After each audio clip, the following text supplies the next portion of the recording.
Stage 4 మోకాళ్ల అరుగుదలకి నొప్పి లేకుండా కీళ్ల మార్పిడి ఆపరేషన్ చేయబడును.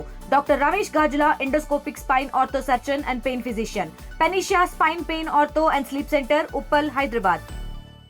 Hello, welcome to RTV. నా పేరు అథా మొహమ్మద్. ప్రస్తుతం మనతో పాటు వైసీపీ మాజీ మంత్రి జోగి రమేష్ ఉన్నారు. ఆయనతో మాట్లాడదాం. సార్, నిన్నటి వరకు కల్తీ లిక్కర్ స్కామ్లో టీడీపీ వాళ్ళ పేర్లే వినిపించింది. నిన్న రాత్రి నుంచి మీ పేరు ఎక్కువ వినిపిస్తుంది. దీని గురించి ఏమంటారు? Diversion politics. చంద్రబాబు నాయుడు కథ, స్క్రీన్ ప్లే, డైరెక్షన్లో డైవర్షన్ పాలిటిక్స్ చేస్తున్న పరిస్థితిని ఒకసారి మేము అందరం కూడా రాష్ట్ర ప్రజలు ముఖ్యంగా తెలుసుకుంటున్నారు. అసలు బాహ్య ప్రపంచానికి ఈ కల్తీ మద్యం అనేది ఇట్లా ఉంటుంది, ఈ విధంగా జరుగుతూ ఉందని చెప్పేసి బాహ్య ప్రపంచాన్ని చాటి చెప్పింది జోగి రమేష్. తిరిగి అగైన్ చంద్రబాబు నాయుడు నా మీదే ఒక కట్టు కదల్లి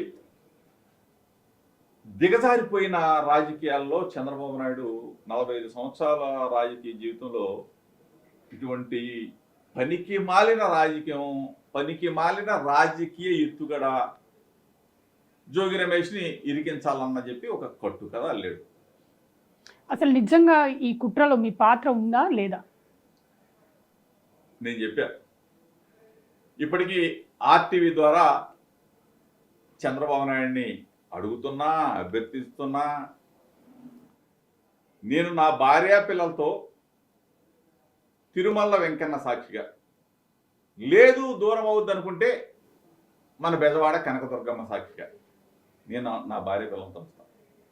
చంద్రబాబు నాయుడు కొడుకు లోకేష్ పిల్లోడు, చంద్రబాబు నాయుడు భార్య, లోకేష్ భార్య రమ్మని చెప్పేసి నేను అభ్యర్థిస్తున్నా. నిజంగా నువ్వు వచ్చి అక్కడికి వచ్చి జోగి రమేష్కి ఈ నకిలీ లిక్కర్ స్కామ్లో పాత్ర ఉంది అంటే నేను ఏ శిక్షకైనా రెడీ అని చెప్పేసి చంద్రబాబు నాయుడికి ఆర్టీవీ ద్వారా మరొక్కసారి విన్నవిస్తాను. అసలు నీకు కుటుంబం ఉంది, నీకు పిల్లలు ఉన్నారు, నాకు కుటుంబం ఉంది, పిల్లలు ఉన్నారు. ఇంతగా ఎట్లా దిగజారిపోతావు చంద్రబాబు నాయుడు? నా చరిత్ర ఈ రాష్ట్ర ప్రజలకు తెలీదా? నేను దమ్ముగా విలువలతో, విశ్వసనీయతో కృష్ణా జిల్లాలో రాజకీయాలు చేశాను. అంతేగాని ఇంత చండాలంగా ప్రభుత్వం ఉంటే చట్టాన్ని ఇంత దిగజారిపోయే విధంగా వాడుకుంటావు. మేము డిమాండ్ చేశాం కదా, సిబిఐ ఎంక్వైరీ ఇవ్వయా చంద్రబాబు నాయుడు అని చెప్పేసి మేము డిమాండ్ చేస్తే, నేను అడిగితే నువ్వు పారిపోయి ఏం సిట్టు? చంద్రబాబు నాయుడు సిట్ అంటే సిట్టు, స్టాండ్ అంటే స్టాండు, చంద్రబాబు నాయుడు పడుకోమంటే పడుకుంటారు, కూర్చోమంటే కూర్చుంటారు. ఒక వ్యక్తిని అరెస్ట్ చేశారు, అద్దేపల్లి జనార్దన్ అతన్ని దక్షిణాఫ్రికా నుంచి మాట్లాడారు, తీసుకొచ్చారు. మీరు కోర్టులో ప్రవేశపెట్టినప్పుడు రిమాండ్ రిపోర్ట్లో జోగి రమేష్ పేరు ఉందా? కోర్టులో జోగి రమేష్ పేరు చెప్పాడా? సెల్ ఫోన్ కూడా పోయిందని చెప్పారు. ఏది? బాంబేలో పోయిందని చెప్పాడు. కస్టడీకి వెళ్ళిన తర్వాత, రిమాండ్కి వెళ్ళిన తర్వాత ఏ విధంగా నిన్న అతను సెల్ ఫోన్లో మాట్లాడాడు, ఒక వీడియో రిలీజ్ చేసి జోగి రమేష్కి సంబంధం ఉందని చెప్తే ఏ స్థాయిలో దిగజారిపోయారు మీరు? ప్రభుత్వం అసలు ఇంత దిగజారి చట్టాన్ని మీ చేతుల్లోకి తీసుకొని ఎవరి మీద, జోగి రమేష్ మీద కక్ష ఉంటే ఇంకొక రకంగా తెచ్చుకోవా? ఇదేమి దరిద్రం? ఆయన చంద్రబాబు నాయుడు ప్రశ్నిస్తా ఉన్నా, నీ 45 సంవత్సరాల సీనియారిటీ బూడిదలో పోసావు. నన్ను దీంట్లో ఇన్వాల్వ్ చేసి అందరూ అడుగుతూ ఉన్నారు. ఏవేందో చంద్రబాబు నాయుడు సతీమణి, ఏవేందో లోకేష్ సతీమణి, వాడు కూడా రేపు ప్రశ్నిస్తారు. ఏరా బుద్ధి తక్కువ ఎదవల్లారా, జోగి రమేష్ ఏం పాపం చేశాడరా, అతన్ని ఇరికించడం ఏంట్రా?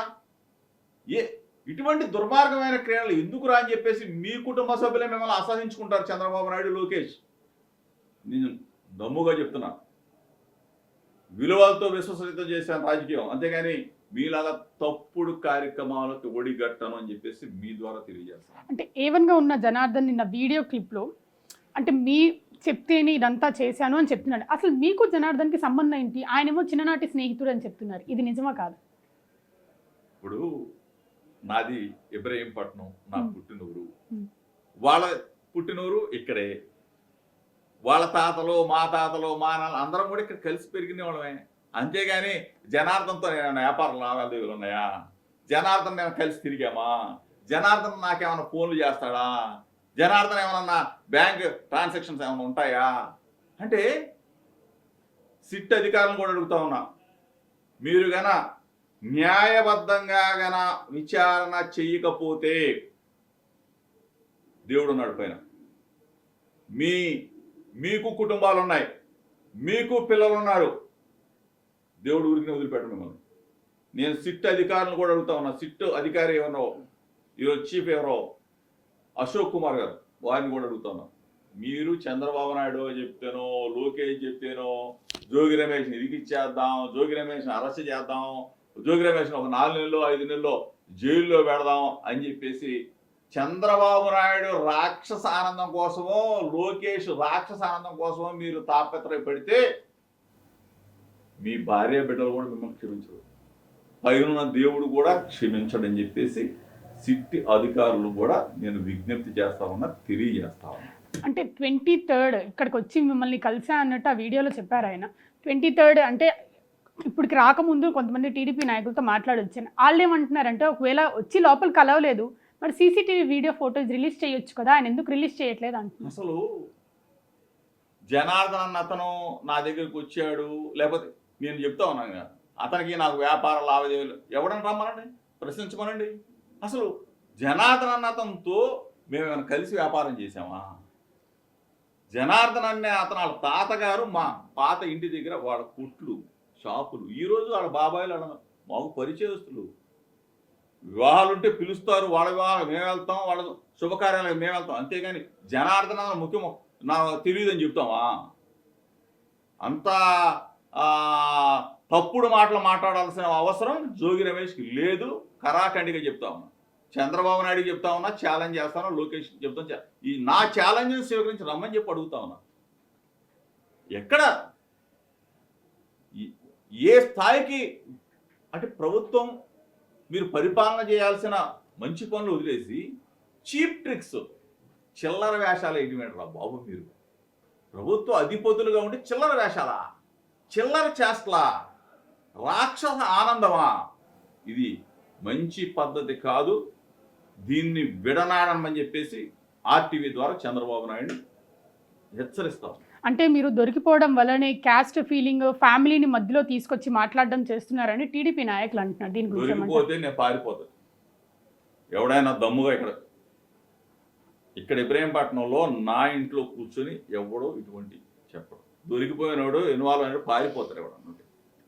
రమ్మని చెప్తున్నా, ఎంక్వైరీ చేయమని అడుగుతానన్నా, లేకపోతే పోలీసు వాళ్ళని రమ్మని చెప్తున్నా. దేనికైనా రెడీ.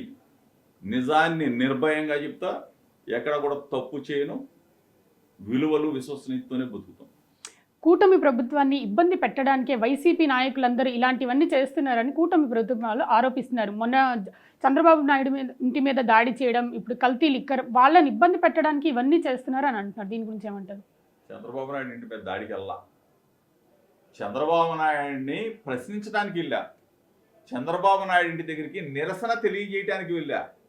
ఇప్పుడున్న స్పీకర్ ఆనాటి మాజీ మంత్రి అయ్యన్న పాత్రుడు కారు కూతలు ఇష్టం వచ్చినట్టు మాట్లాడితే, అమ్మలు అంటే చెప్పకూడని భాషలో మా లీడర్ జగన్మోహన్ రెడ్డి గారిని మాట్లాడితే, దానికి బాధతో తట్టుకోలేక చంద్రబాబు నాయుడు 45 సంవత్సరాలు సీనియారిటీ ఉంది, ఇటువంటి వాళ్ళకి బుద్ధి చెబుతాడేమో, గడ్డి పెడతాడేమో అనే ఉద్దేశంతో నిరసన తెలియజేయడానికి వెళ్ళాను. కానీ చంద్రబాబు నాయుడు ఇంటికి దాడి చేయడానికి వెళ్ళా. చంద్రబాబు నాయుడు తెలుసుకో, బుర్ర తక్కువ వాళ్ళలాగా నువ్వు కూడా ప్రవర్తించబాబు, బుర్రవాడు. నేను వచ్చింది నిన్ను ప్రశ్నించడానికి, అంతేగాని నీ మీద దాడి, నీకు పేద సెక్యూరిటీ నేను దాడి చేస్తాను నీ మీద. ఇది తప్పుడు మాటలు మాట్లాడబాబు. అది ఆ కక్ష పెట్టుకొని ఈ కక్షనే సాధించాలని చూడబాకు. నీకు పిల్లలు ఉన్నారు, నీకు మనవడు ఉన్నాడు, గుర్తు పెట్టుకో. నేను ఇప్పుడు మీరు మాట్లాడారు, ఎస్,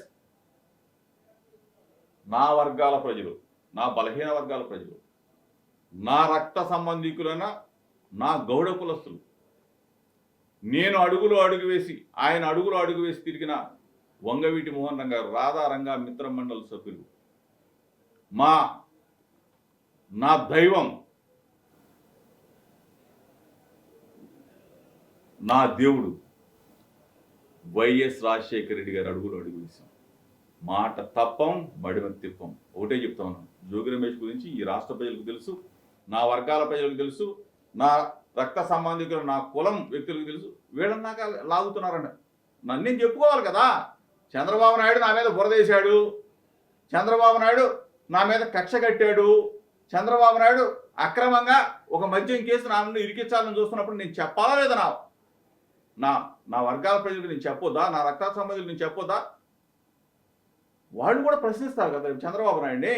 నా కులం వ్యక్తులు కూడా తెలుగుదేశం పార్టీలో ఉంటారు. జోగి రమేష్ ఇట్లా ఛాలెంజ్ చేశాడు, చంద్రబాబు నాయుడు లోకేష్ చంద్రబాబు నాయుడికి భార్య, లోకేష్ భార్య తిరుమల వెంకన్న దగ్గరికి రమ్మంటా ఉన్నాడు, లేదు కనకదుర్గమ్మ దగ్గరికి రమ్మంటా ఉన్నాడు, ఆయన వస్తానంటున్నాడు అని చెప్పి చంద్రబాబుని అడుగుతారు కదా.